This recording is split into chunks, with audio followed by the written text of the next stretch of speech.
क्या आपके साथ कभी ऐसा हुआ है कि किसी अनजान शहर में पहली बार गए, लेकिन आपको लगे कि ये गलियां पहले भी देखी हैं, या किसी अजनबी से मिलकर ऐसा लगे कि इसे तो बरसों से जानते हैं, इसको हमने कहीं देखा है कहकर टाल देते हैं। लेकिन क्या हो अगर ये सिर्फ दिमाग का खेल नहीं, बल्कि आपकी रूह की कोई पुरानी यादें हों। आज बात करेंगे उस रहस्य की जो मौत को भी मात दे देता है, पुनर्जन्म।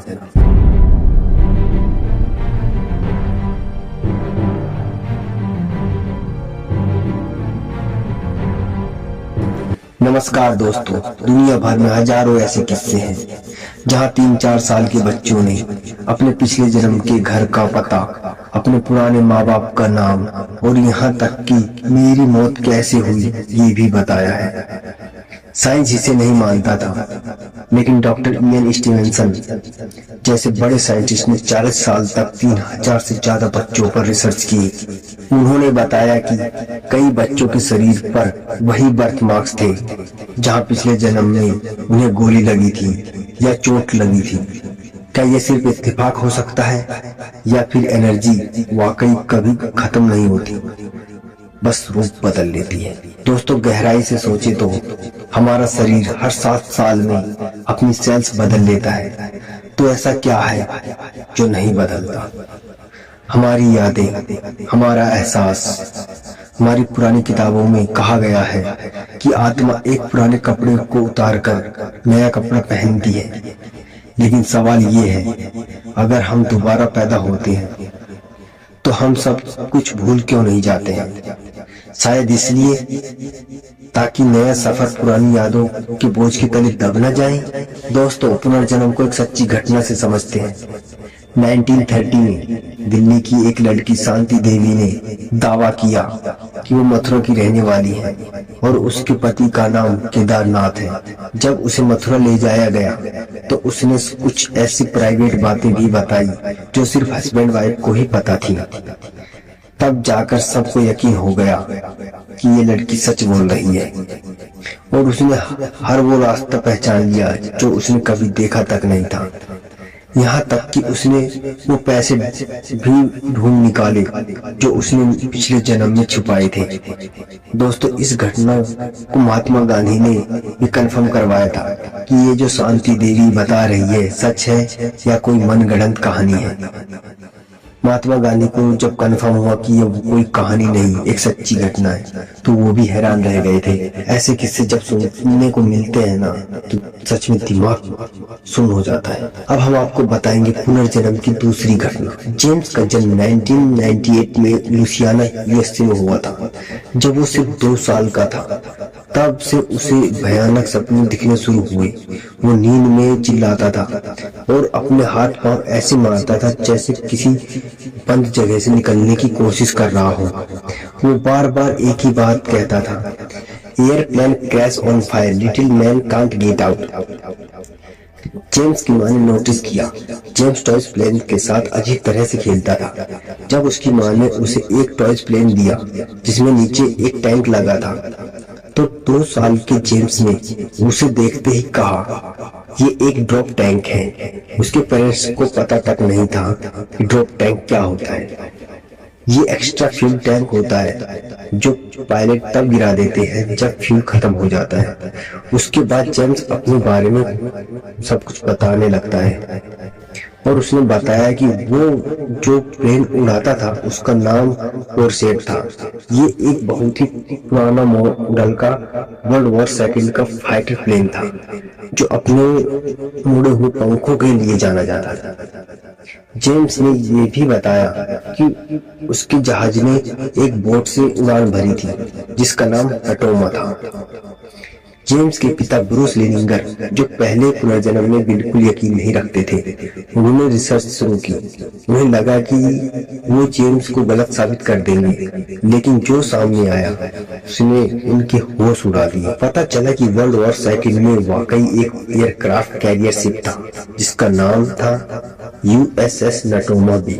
शिप के पुराने रिकॉर्ड चेक करने पर एक नाम मिला, जेम्स हस्टन जूनियर। जेम्स हस्टन जूनियर एक फाइटर पायलट था जो 3 मार्च 1945 को इवो जिमा की लड़ाई में मारा गया था। ठीक वैसे ही जैसे बच्चे ने बताया था। उसके प्लेन के इंजन में गोली लगी थी और आग लग गई और वो समुद्र में गिर गया था। जेम्स ने बताया कि उसके शिप पर एक और दोस्त था जिसका नाम जैक लार्सन था। जेम्स के फादर ब्रूस लेनिंगर ने जैक लार्सन को ढूंढ निकाला जो तब तक जीवित थे। तब छोटा जेम्स अपने पिछले जन्म के दोस्तों से मिला तो उसने उनके निक नेम से पहचाना और जैसे पुरानी बातें बताई जो सिर्फ उस शिप पर रहने वाले लोग जानते थे। एक और प्रूफ, जेम्स हस्टन की बहन का जीवित मिलना। जेम्स हस्टन की एक बूढ़ी बहन जीवित थी जिसका नाम एनी था। जब छोटा जेम्स उससे मिला तो उसने एनी को ऐसी पर्सनल बातें बताई जो सिर्फ उसके मरे हुए भाई को पता थी। एनी ने रोते हुए कहा, ये वाकई मेरा भाई है, इसे वो बातें याद हैं जो सिर्फ हम दोनों के बीच थी। दोस्तों, जेम्स लेनिंगर का केस इसलिए बड़ा है क्योंकि 2 साल का बच्चा गूगल नहीं कर सकता था। उसे इंजन के पार्ट्स और पुराने पायलट्स के नाम कैसे पता थे? क्या ये सच में हमारी कॉन्शियसनेस का एक सफर है? दोस्तों, शांति देवी और जेम्स लेनिंगर के किस्से सुनने के बाद एक सवाल दिमाग में जरूर आता है, क्या आपने कभी अपनी जिंदगी में कुछ ऐसा महसूस किया है जो इस जन्म का लगता ही नहीं? कोई ऐसी जगह या कोई ऐसा चेहरा जो पहली बार देखा हो और ऐसा लगा हो कि इसको पहले से जानते हैं, या कोई ऐसी घटना जो अभी अभी आपके साथ हुई है और आपको लग रहा हो कि ऐसा तो पहले मेरे साथ हो चुका है। अपनी कहानी नीचे कमेंट में लिखिए, मैं हर कमेंट पढ़ूंगा। चलिए एक और सच्ची घटना से रूबरू कराते हैं। ये कहानी है 2 बहनों की जो एक दर्दनाक एक्सीडेंट में मारी गई थी, लेकिन ठीक 1 साल बाद वो वापस आई, वही पुरानी यादें, वही निशान और वही डर लेकर। कहानी शुरू होती है 5 मई 1957 को इंग्लैंड के हेक्सेन शहर में। जॉन और फ्लोरेंस पोलक की 2 बेटियां थीं, जोना 11 साल की और जैकलीन 6 साल की। उस दिन दोनों बहनें अपने एक दोस्त के साथ चर्च में जा रही थी। अचानक एक तेज रफ्तार कार ने उन्हें टक्कर मार दी। टक्कर इतनी भयानक थी कि दोनों बहनों की मौके पर ही मौत हो गई। पूरा परिवार टूट गया। जॉन पोलक जो एक रिलीजियस आदमी थे, वो हमेशा से रीइंकार्नेशन या पुनर्जन्म में यकीन रखते थे। उन्होंने अपनी पत्नी से कहा, मेरी बेटियां वापस आएंगी एक दिन, देख लेना।